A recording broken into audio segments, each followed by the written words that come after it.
ខ្លាំងព្រោះនិយាយតិចធ្វើច្រើនមនុស្សខ្លាំងមិនចាំបាច់និយាយច្រើន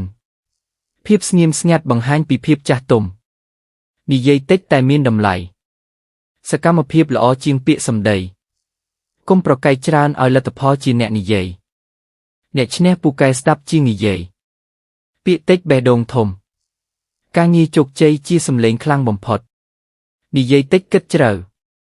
មិនអួតមិនមានន័យថាខ្សោយអ្នកខ្លាំងមិនបាច់បង្ហាញខ្លួនកុំសន្យាច្រើនបង្ហាញដោយទង្វើមនុស្សមានគុណភាពនិយាយនៅពេលចាំបាច់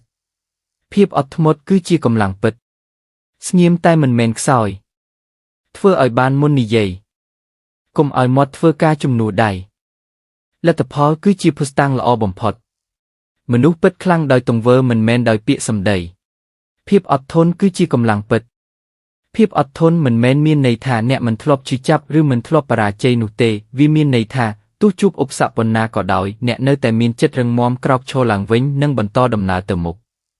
មនុស្សខ្លាំងពិតមិនមែនអ្នកដែលមិនធ្លាប់ដួលទេប៉ុន្តែជាអ្នកដែលដួលហើយចេះក្រោកឡើងម្ដងហើយម្ដងទៀតជោគជ័យមិនកើតពីទេពកោសល្យតែមួយមុខទេតែកើតពីការអត់ធន់ការខិតខំនិងការមិនបោះបង់ក្តីស្រមៃ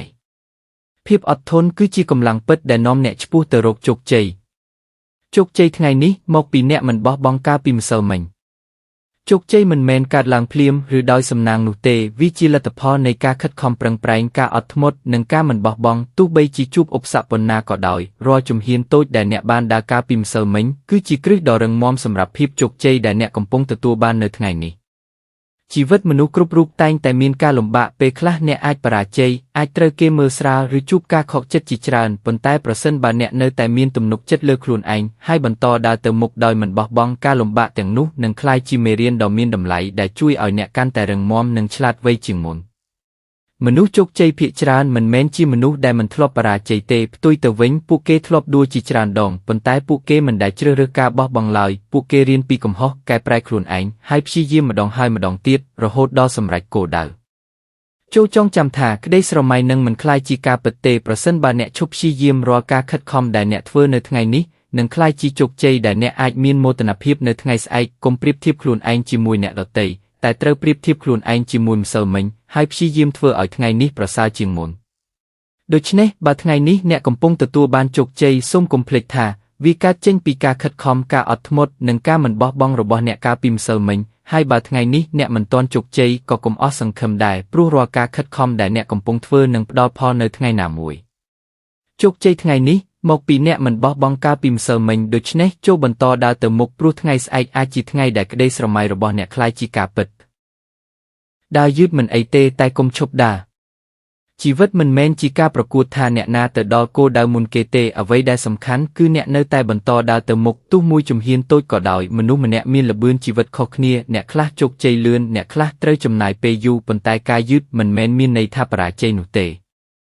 ពេលខ្លះអ្នកអាចមានអារម្មណ៍ថាខ្លួនឯងដើរយឺតជាងអ្នកដទៃអ្នកអាចឃើញមិត្តភ័ក្តិមានការងារល្អមានផ្ទះមានជីវិតដែលមើលទៅរីកចម្រើនតែកុំឲ្យការប្រៀបធៀបនោះធ្វើឲ្យអ្នកបាក់ទឹកចិត្តផ្លូវរបស់អ្នកគឺខុសពីផ្លូវរបស់ពួកគេអ្វីដែលអ្នកត្រូវធ្វើគឺផ្ដោតលើការរីកចម្រើនរបស់ខ្លួនឯង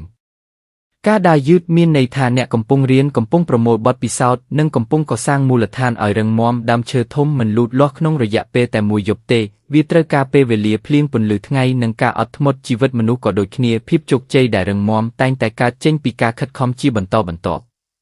ពេលជួបការលំបាកកុំគិតថាវាជាចុងបញ្ចប់ចូលគិតថាវាជាមេរៀនមួយដែលកំពុងបង្រៀនអ្នកឲ្យកាន់តែរឹងមាំរាល់ការបរាជ័យគឺជាឱកាសសម្រាប់រៀនរាល់ឧបសគ្គគឺជាជំហានមួយដែលនាំអ្នកឲ្យកាន់តែជិតគោលដៅអ្វីដែលគួរឲ្យខ្លាចមិនមែនការដើរយឺតទេអ្វីដែលគួរឲ្យខ្លាចគឺការឈប់ព្យាយាមការបោះបង់ក្តីស្រមៃនិងការបោះបង់ខ្លួនឯងនៅពេលអ្នកឈប់ដើរអ្នកក៏ឈប់រីកចម្រើនដែរប៉ុន្តែបើអ្នកនៅតែបន្តដើរទោះមួយជំហានក្នុងមួយថ្ងៃក៏អ្នកនៅតែខិតជិតគោលដៅជានិច្ច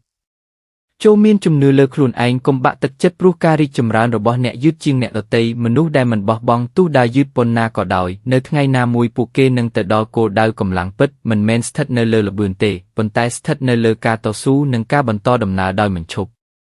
សូមចងចាំថាជោគជ័យមិនសួរថាអ្នកដើរលឿនប៉ុណ្ណាទេវាសួរថាអ្នកមានភាពអត់ធ្មត់និងមិនបោះបង់ដំណើររបស់ខ្លួនឯងដែរឬទេដូច្នេះទោះថ្ងៃនេះអ្នកដើរយឺតក៏ដោយសូមកុំឈប់ដើរជំហានតូចដែលអ្នកធ្វើរាល់ថ្ងៃនឹងនាំអ្នកទៅកាន់ជោគជ័យដ៏ធំនៅថ្ងៃអនាគត ដើរយឺតមិនអីទេតែកុំឈប់ដើរព្រោះរាល់ជំហានតូចដែលអ្នកបន្តដើរគឺជាជំហានដែលនាំអ្នកទៅរកក្តីស្រមៃនិងជោគជ័យ។